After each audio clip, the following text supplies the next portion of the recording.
कितने लोग हमें दूसरों से मतलब है, हम तो अकेले करा लेंगे, हम नहीं रहे, हम किसी के साथ नहीं करेंगे, हम अकेले करेंगे। That's mean you are not a spiritual Christian. आप रूटीन नहीं क्रिश्चियन है। आप लोग परमेश्वर का घर हमारे लिए इसलिए बनाया कि हम एक दूसरे के साथ जुड़े। वचन कहता है कि हम सब मसीह की देह के अंग है, जो मिलकर हम उसकी देह बनते हैं। हालेलुया। आवाज आ रही है?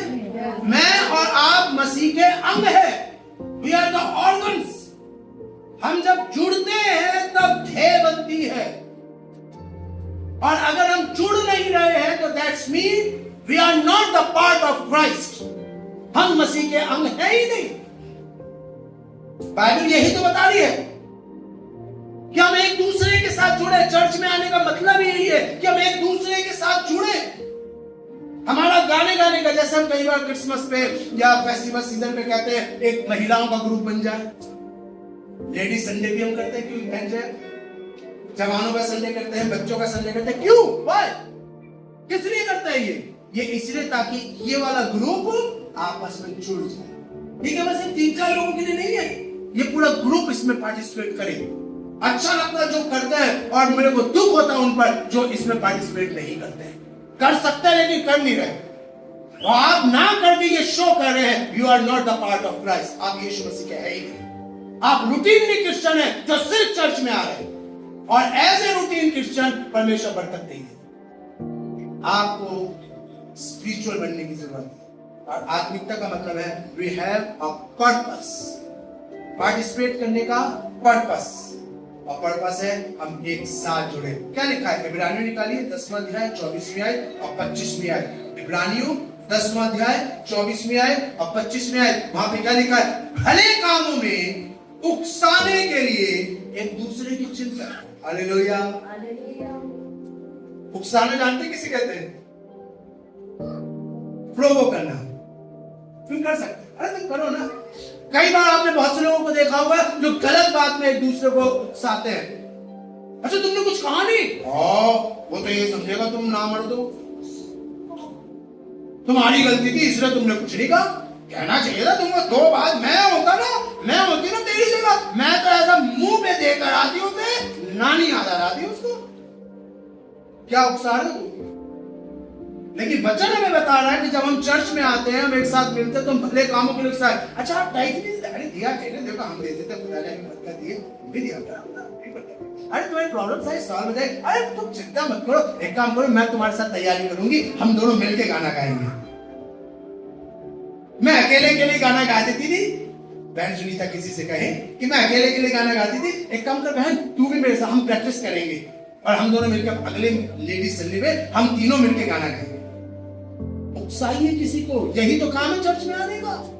अकेले के लिए खड़े होकर कब तक गाना गाते रहेंगे? अकेले के लिए कब तक हम लोगों के लिए दुआ करते रहेंगे, मीटिंग में जाते रहेंगे? उकसाइए। क्या कह रहा है खुदा का कलाम? भले कामों में उकसाओ।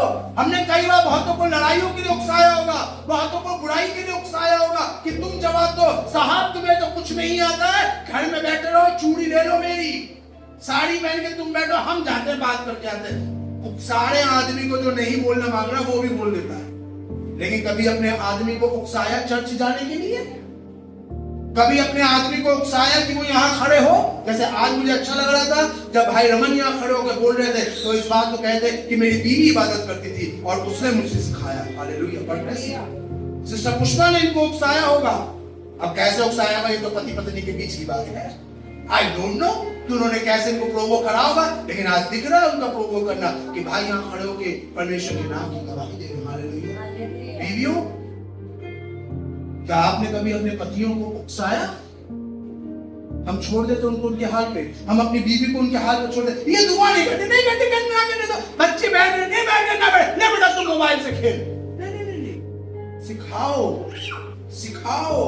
उकसाओ कि बेटा तुम भी करा करो, बेटा तुम भी जाया करो। देखो जैसे वो दीदी खड़े होकर गिटार बजा रही है, बेटा तू भी बजाया कर, तेरी आवाज इतनी अच्छी, तो तू किचन में गाती है, तू बाथरूम में गाती है, तू चर्च में क्यों नहीं गाती है? मैं भैया से बात करूंगी, तुम भी खड़े होकर करा करो। उकसाइए। हम और बता रहे तू क्या करिए, छोड़ ना, वो करते रहिए, वो अकेली करती रहती, तू क्या करेगी, तू बैठ जाइए, मत जाइए। कई बार हम गाने भी नहीं देते। That means you are not a spiritual Christian, you are routinely Christian. 24वीं आयत, भले कामों में उकसाने के लिए एक दूसरे की क्या करो, चिंता करो, फिक्रमंद रहो। और 25वीं आयत, एक दूसरे के साथ इकट्ठा होना ना छोड़ो। फिक्र होना चाहिए, एक्साइटमेंट होनी चाहिए, चर्च जाना है, आज मैं फिर चर्च जाऊंगी, अपने चर्च के परिवार से मुलाकात। जब आप इसको अपना फैमिली समझेंगे या आप चर्च के लोगों को अपने लोग समझेंगे, तभी आपको चर्च आने में मजा आएगा, तभी आपको इबादत करने में मजा आएगा। ये सिर्फ एक रूटीन ना बनाइए, रूटीन से कोई बरकत नहीं मिलेगी, बल्कि आपको यहाँ पर लोगों के साथ जुड़ने की जरूरत है। से हालेलुया, जोर से कहिए हालेलुया। जब तक ऐसी वाली चीज नहीं करेंगे तब तक खुदा हमें बरकत नहीं देगा। Now come to the 5th point, 5वां पॉइंट जो मेरे और आपके लिए बहुत जरूरी है। Pay attention to the preaching. Hello, ये बहुत इंपॉर्टेंट है। पे अटेंशन, यानी कि जब प्रचार हो रहा हो तो पे अटेंशन, अपना अटेंशन पे करिए। कई बार जब प्रचार होता है तो लोग बच्चों के साथ खेल रहे होते हैं, कोई मोबाइल में आईपीएल का मैच देख रहा होता है कि क्या स्कोर हुआ है। इधर पादरी प्रचार कर रहा है, उधर पीछे बैठ के आईपीएल का मैच का स्कोर देख रहा है। कोई इंस्टाग्राम की रील बना रहा होता है नीचे। Hallelujah, hallelujah. Pay attention. आप खुदा के घर में हैं, आपका पूरा ध्यान, पूरा फोकस खुदा के कलाम पे होना चाहिए, ना जाने खुदा कौन सी बात ऐसी कहते हैं। क्योंकि वचन संहिता 85 में लिखा है, वो अपने लोगों को सलामती की बातें कहता है। हालेलुया। जब खुदा बात करता है तो उसके वचन में सलामती, मेरे साथ कहिए, परमेश्वर के वचन में सलामती है। और ना जाने परमेश्वर ऐसी कौन सी बात बोल दे और हमने ध्यान नहीं दिया, और फिर कहते हैं कि हमारे लिए तो कुछ हुआ नहीं। कहां से वो खुदा तो दे रहा था, तुम अटेंशन दे ही नहीं रहे, तुम्हारा ध्यान तो कहीं और। तुम बार बार घड़ी देख के कह रहे थे इतना टाइम हो गया, आधे घंटे बोला था, 35 मिनट हो गए, अब 40 मिनट हो गए, आधे घंटे बोला था। ये आधे घंटे वाले नहीं पाते, ये बोलते हैं कि तो कबूतर बैठ जाए तो फिर से, अब तो बाल भी साफ हो गए तो कबूतर आसानी से चिपका बैठा रहेगा। Pay attention. 2 तिमुथियुस 4 अध्याय और उसकी दूसरी आयत पढ़िएगा, लिखा है 2 तिमुथियुस 4 अध्याय और उसकी दूसरी आयत, जिसमें पौलुस प्रेरित तिमुथियुस की कलीसिया को एक बात सिखाए। पढ़े के लिखा है 2 तिमुथियुस 4 अध्याय और उसकी दूसरी आयत। जी, जिस किसी को मिल जाए ऊंची आवाज में पढ़ दीजिए। 4:2 2 तिमुथियुस 4 अध्याय और उसकी दूसरी आयत। जी,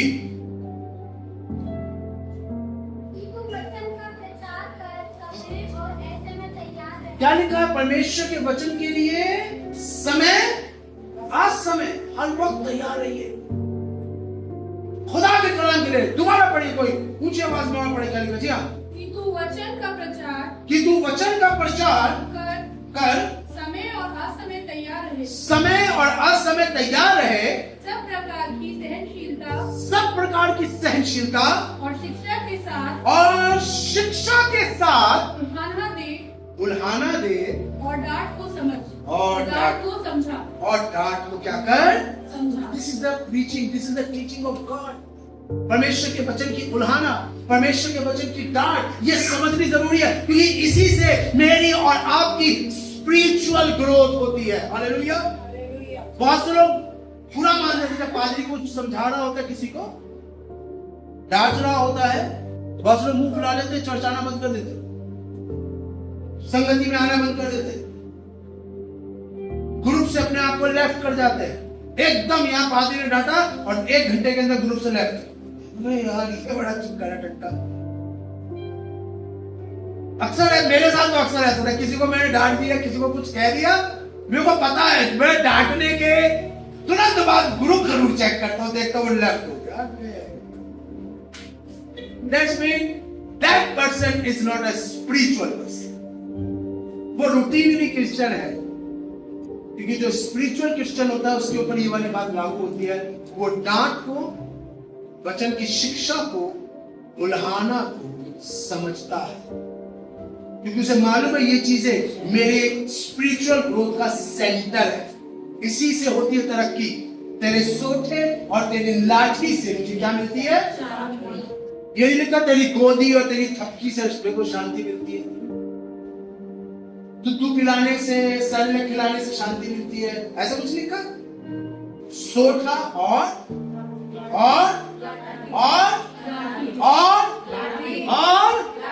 लाठी से मिली शांति। टीचर जी यहाँ बैठी है, जब डंडा पड़ता है बच्चों को आराम मिलता है, खुश होते हैं, मैडम जी एक और मारो, मैडम जी मैडम जी आते। कभी होता है सर, एक मारेंगे घर वाले आ जाते हैं, बच्चों को तो हाथ कैसे उठाया, पुलिस केस हो जाता है, सस्पेंड कर देते हैं। लेकिन दाऊद क्या कह रहा है, तेरी लाठी से, क्योंकि उसकी लाठी ऐसी वाली नहीं होती है, उसकी लाठी ऐसी होती है, अगर मैंने समझ ली उसकी लाठी को तो अय्यूब की तरह दुगुना मिलता है। हालेलुया। जितना खोया था अय्यूब ने दुगुना, क्यों? क्योंकि अपनी बीवी से कह रहा सुख लेते रहे, दुख ना लेंगे, दुख भी हमारे लिए जरूरी है। अगर मेरा खुदा मुझसे प्यार करके मेरे को चीजें देता है, तो अगर मेरा खुदा मुझे डांट भी रहा है, कोई बात, खुशी से ऐसा। पादरी ने अगर डांट दिया, कोई बात नहीं, हाँ थोड़ी देर के लिए नाराज हो गए, लेकिन मुंह फुला के कुछ और हरकत नहीं करनी। यही चीज तो परमेश्वर का वचन में जो आपको सिखा। The preaching of God's word is central to spiritual growth. परमेश्वर का वचन मेरी आत्मिक तरक्की का केंद्र है। अगर मैंने इसको प्रॉपरली तरीके से रिसीव करा, सुना, ग्रहण करा, उसके अनुसार चला, तो ये मेरे जीवन को बढ़ाता है।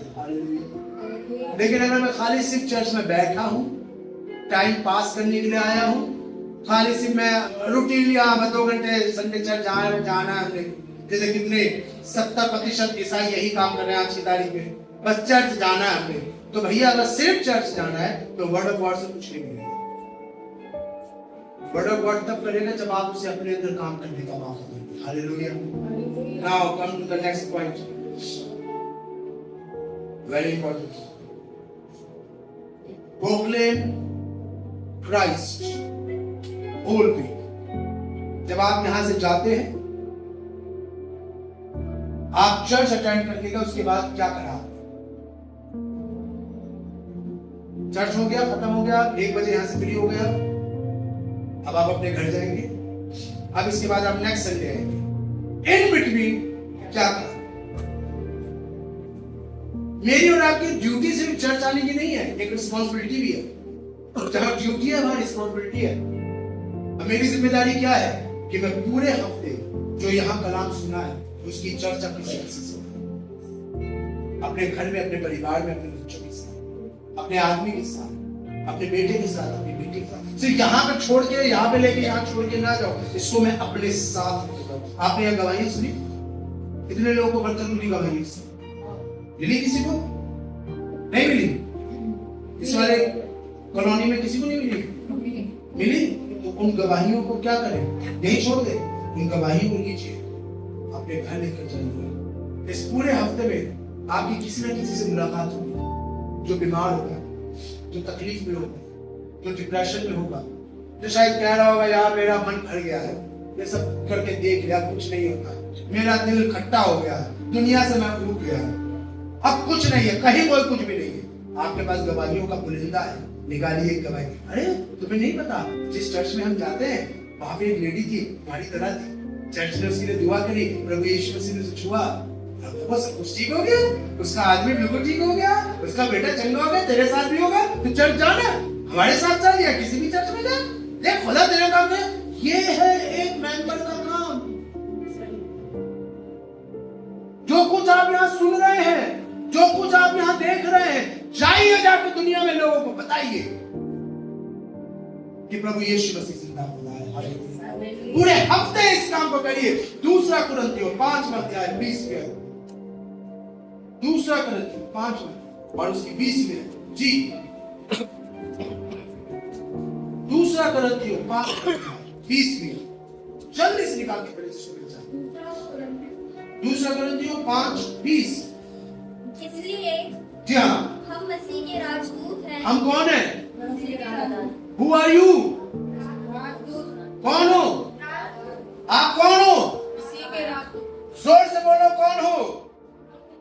सारे बोलो, कौन हो? मिल के बोलो, कौन हो? राजदूत। आप राजदूत, यू आर द बेस्ट। राजदूत कौन, क्या होता है राजदूत? क्या होता है राजदूत?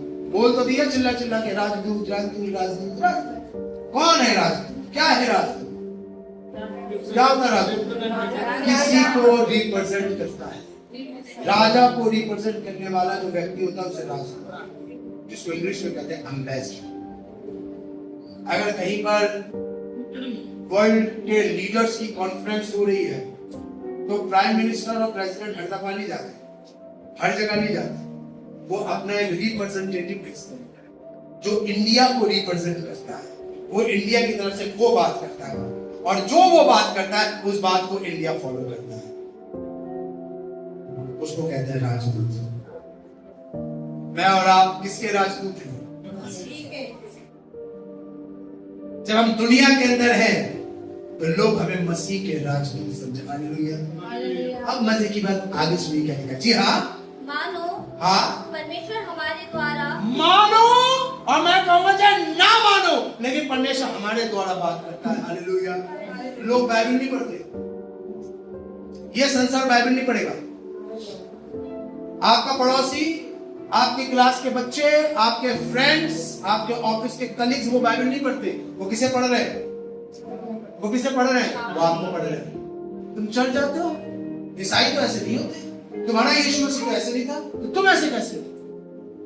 यार तुम्हारे में तो हमने पढ़ा है, हम जितना जानते, तुम्हारे में तो कहा गया कि एक गाल पे थप्पड़ मारो तो दूसरा आगे कर दो। तुम्हारा ईसाई भाई धीरे से कहता है तीसरा गाल थोड़ी रह गई, एक कर दिया, दो दे दिया, तीसरा सामने वाले का था पक्के मारते हैं। क्रिश्चियन तो ऐसे नहीं होते। हम तो जानते हैं, हमें जितना पता है क्रिश्चियन बड़े दीन होते हैं, नरम स्वभाव के होते हैं। तो ईसाई भाई क्या जवाब देता है? हाँ, तो इसका मतलब है तो पाँव के नीचे रोन दोगे हमें, हम भी काटा ऐसा मारेंगे, वही मार करके भागोगे तू। लोग हमें पढ़ते हैं। मसीह तुम्हें एक उदाहरण देकर गया है कि वो गाली सुन के माँ बहन की गाली देती है ना, वो दुख देने वालों को डराता धमकाता था कि पेल देंगे, बता देंगे तुम्हें, ऐसे करता था यीशु मसीह। वो गाली सुन के गाली नहीं।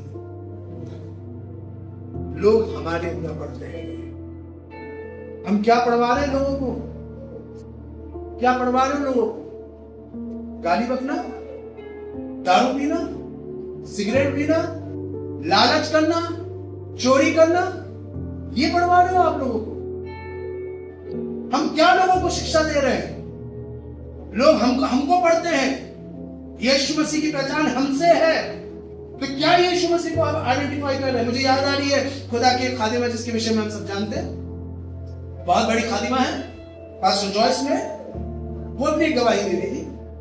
वो कहती थी कि जब मैं ऑफिस लाइन में थी उस वक्त मैंने यीशु मसीह को एक्सेप्ट करा था और उस वक्त मिनिस्ट्री शुरू करी थी। मैं प्रचार करती थी जगह पर जगह। तो मैं अपने ऑफिस में काम करती थी और मेरे ऑफिस का जो ऑफिसर है उसने मुझे अपने पास बुलाया, जो टीम लीडर है उसने मुझे अपने पास बुलाया और मैनेजर कहने लगा कि ऐसा है, देखो थोड़ा बहुत यहाँ प्रॉब्लम हो रही है, तुम एक काम करो, तुम इस चीज को कर दो, ठीक,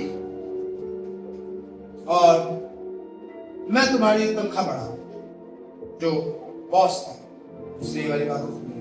उसने कहा, पास्टर जॉयस ने कहा कि सॉरी मैं ये काम नहीं कर सकता। कह रही तुम अपने बॉस को मना कर रही हो? तुम्हारा बॉस बैठा है, अगर मैं चाहूँ तो तुम्हें भी यहाँ से नौकरी से निकाल सकता हूँ और ऐसा लेटर बना सकता हूँ कि इसके बाद तुम्हें कोई भी कंपनी नौकरी नहीं देगी। कह रही आप कर दीजिए, बट आई एम सॉरी मैं ये काम नहीं कर सकती, मैं ये हिसाब में गड़बड़ी नहीं कर सकती और यहाँ पे मैं अपना साइन नहीं कर सकती। करना से तुम्हें यही तो करना, किसी को क्या पता चल रहा है तुम और मैं हूं, वैसे तुम्हारा ही तो फायदा होगा, तुम्हारी तनख्वाह बढ़ जाएगी, तुम्हारा रुतबा बढ़ जाएगा, फिर जो तुम कहोगे वो तुम्हें ऑफिस, ये वाला ऑफिस में तुम्हें दे दूंगा। उसने कहा सॉरी मैं नहीं कर सकता, क्योंकि मैं परमेश्वर के वचन का प्रचार करता हूं और मैं लोगों को बता दूं कि धोखा नहीं देना चाहिए, और अगर मैं ही ऐसा धोखे वाला काम करूंगी तो मेरा प्रचार करना व्यर्थ। आपको मुझे नौकरी से निकालना निकाल दीजिए, आपको मेरे को लेटर देना दे दीजिए, मैं उस लेटर के साथ सारी जिंदगी गुजार लूंगी, लेकिन मैं ये धोखे वाला काम नहीं। उन्होंने कहा और केबिन से बाहर। अगले दिन बॉस ने उनको अपने रूम में, अपने केबिन में फिर बुलाया। तो पास्टर जॉयस ने समझ में कि शायद अब लेटर मिलेगी और मेरा ये लास्ट है। उन्होंने बुलाया और उन्होंने कहा बैठो। तो बॉस कहने लगा, आपने जो कल मुझसे बात कही मैंने सारी रात सोची और उस बात ने मुझे रात को सोने नहीं दिया।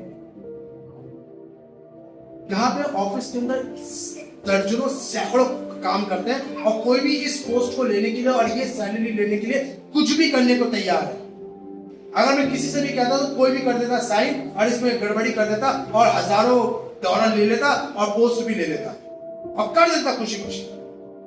लेकिन आपने उस काम को मना कर दिया सिर्फ इसीलिए क्योंकि आप बाइबल पढ़ती हैं और उसमें चलती हैं। और इस बात ने मुझे सोचने को मिला, काम तो मैं किसी से भी करा लूंगा लेकिन ऐसा इंसान मैं अपने ऑफिस में होने नहीं दूंगा। और उनके बॉस ने उनको रीजनल ऑफिस मैनेजर, ऐसे 5 ऑफिस उनके हाथ के नीचे आ गए। उनकी तनख्वाह 10 गुना बढ़ा दी सिर्फ इसी बात में कि उन्होंने परमेश्वर के वचन के खिलाफ काम किया। हमारे पास भी बहुत बार ऐसे टेम्पटेशंस आते हैं, कई बार हम उसमें खेल जाते हैं। लोग हमें पढ़ रहे हैं, आपका जो क्लास टीचर है वो आपको पढ़ रहा है, आपका ट्यूशन वाला टीचर आपको पढ़ रहा है, आपका बॉयफ्रेंड और आपकी गर्लफ्रेंड आपको पढ़ रही है, जहां आपका रिश्ता हुआ है आपके ससुराल वाले आपको पढ़ रहे हैं, जिस ऑफिस में आप काम करते हैं वहां पे काम करने वाले आपको पढ़ रहे हैं। ये चर्च जाते हैं, ये ऐसे चर्च का हिस्सा है जो इतनी बड़ी सेवकाई करता है। क्या कर रहे हो? क्या कर रहे हो? क्या जो बात यहां सीख रहे हो वो बात तुम्हारे अंदर दिखाई दे रही है? यूहन्ना 15 में यीशु मसीह ने क्या कहा? मेरी ये बातें तुमने कही नहीं, तो जो चाहो मांगो मेरा बाप तुम्हें दे। Hallelujah. Prepare yourself for church. खुदा के घर आने के लिए अपने आप को तैयार प्रिपेयर करिए। सिर्फ प्रिपरेशन का मतलब ये नहीं कि मैं अच्छे कपड़े पहनूं और चर्च आ जाऊं, नहाऊं धोऊं और चर्च आऊं। प्रिपरेशन करिए। आप कैसे अपने आप को तैयार करेंगे? किस तरीके से आप अपने आप को तैयार करेंगे? एक स्पिरिचुअल क्रिश्चियन बनिए, रूटीनली क्रिश्चियन मत बनिए कि शैतान ताक में बैठा है हम में से हर एक को बर्बाद करने। आपको एक स्टोरी सुनाऊंगा, उसके बाद हम दुआ करेंगे। बहुत अच्छी स्टोरी है। इस बात को समझने की कोशिश करिए कि शैतान को अगर आपका घर बर्बाद करना है, आपकी जिंदगी को बर्बाद करना है, तो उसे आपके घर की जरूरत नहीं है। अगर आपका घर बर्बाद करना है ना, उसे आपके घर की जरूरत नहीं है। आपके घर की दीवार का केवल एक हिस्सा काफी है। ओनली सिंगल पार्ट, सिर्फ एक हिस्सा। आपने कील देखी है?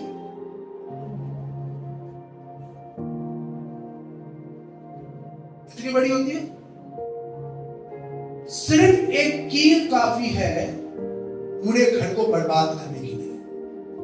आप कोई कहे कैसे? पूछो कैसे?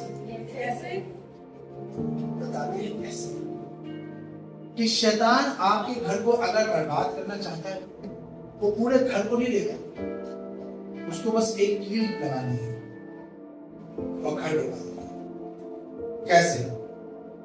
एक आदमी जिसका बहुत अच्छा खूबसूरत घर था, एक आदमी आया कि मैं आपका घर खरीदना चाहता हूँ।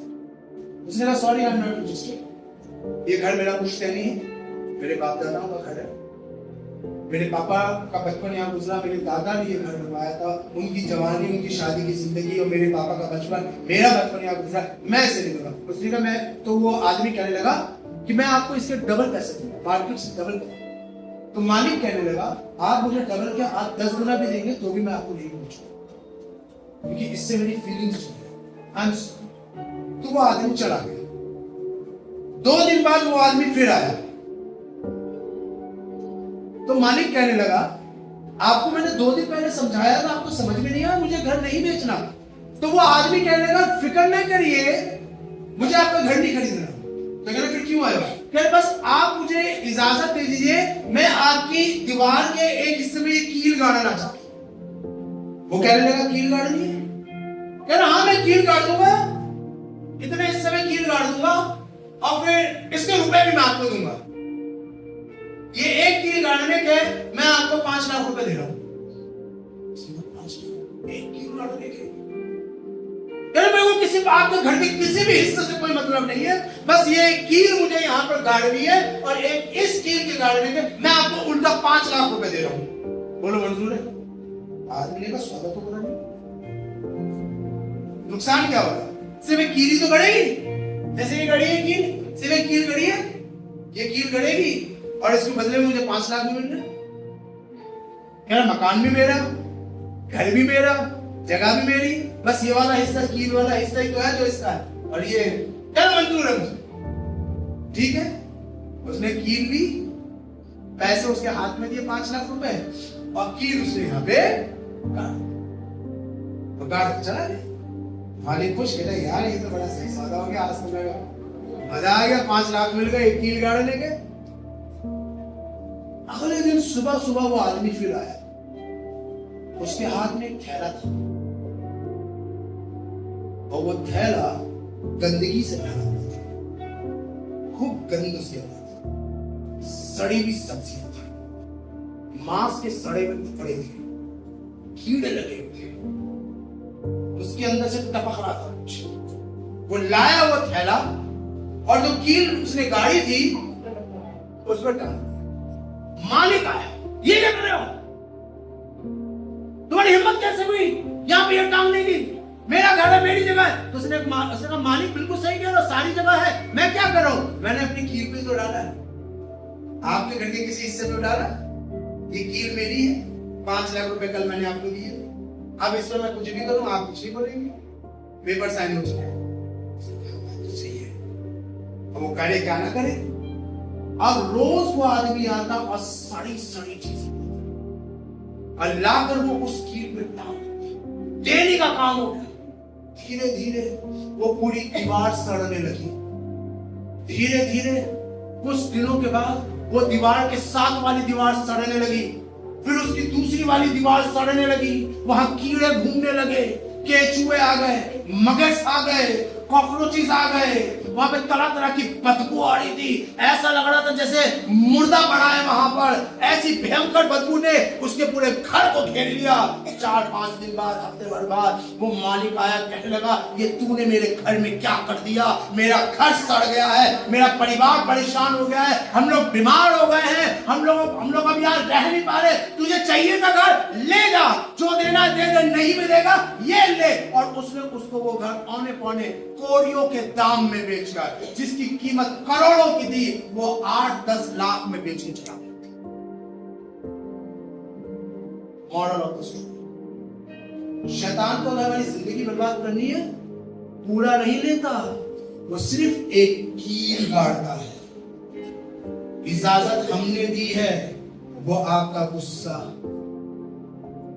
आपका अहंकार, आपकी सोच, सो कॉल, मेरी बात, मेरा मन, मेरी मर्जी। शैतान को पूरा नहीं लेता, आपको चर्च आने से नहीं रोकेगा, आपको बाइबल पढ़ने से नहीं रोकेगा, आपको पार्टिसिपेट करने से नहीं रोकेगा, 10 वंश देने से नहीं रोकेगा, गीत गाने से नहीं रोकेगा, वर्शिप टीम में इस्तेमाल होने से नहीं रोकेगा, आपको म्यूजिक बजाने से नहीं रोकेगा, इबादतों में जाने से नहीं रोकेगा। उसमें है ही नहीं हिम्मत कि वो आपको रोक सके, because you are the children of God. उसमें हिम्मत नहीं है। लेकिन बाइबल में पौलुस एक जगह कहते हैं, शैतान को अवसर कौन देता है? क्या दिया अवसर?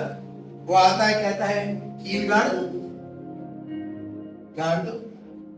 थोड़ा सा गुस्सा, यीशु मसीह ने क्या कहा? गुस्सा करना गुनाह है? गुस्सा गुनाह है? गुस्सा गुनाह है? कौन कहता है गुस्सा गुनाह है? गुस्सा गुनाह नहीं है। गुस्सा करो, लेकिन गुस्से में गुनाह ना करो। क्या होता है गुनाह? अगली लाइन लिखी है, सूरज ढलने तक तुम्हारा गुस्सा, अगर वो गुस्सा रात में खत्म नहीं हुआ और चलता रहा रात भर, तो वो गुनाह में तब्दील। कितने लोगों का गुस्सा आज गुनाह में तब्दील हो गया? हाँ हुआ होगा, पति से कोई बहस होगी, चर्च में किसी से बात हो गई, पादरी से कोई बात हो गई, रिश्तेदारी में कोई बात हो गई, आ गया गुस्सा, मुझे भी आ जाता है, इंसान हो, किसी से मुझे भी गुस्सा आ जाता है, लेकिन मैं वो गुस्सा शाम तक खत्म कर देता हूं, उसको पालता नहीं, क्योंकि मुझे पता है कि अगर ये कील यहां गड़ गई, शैतान इस गुस्से में ऐसे थैले टांगेगा, मेरा चर्च जाना दूर हो जाएगा, मेरा लोगों से मिलना दूर हो जाएगा, फिर मैं यहाँ खड़ा नहीं हूँ, फिर मैं चर्च नहीं आऊंगा, फिर मैं वर्शिप टीम में नहीं रहूंगा, फिर मैं इबादत नहीं कर पाऊंगा, मैं बजा नहीं पाऊंगा, मैं वर्शिप नहीं करा पाऊंगा। इसलिए मेरे लिए इंपॉर्टेंट गुस्सा नहीं है, मेरे लिए इंपॉर्टेंट यह है कि ये कील यहाँ से खुदा के लोगों, मुझे नहीं पता शैतान ने कौन सी कीलें आपके घरों में डाली है, निकालो उन कीलों, उन्हीं कीलों की वजह से शैतान हमको घेर रहा है।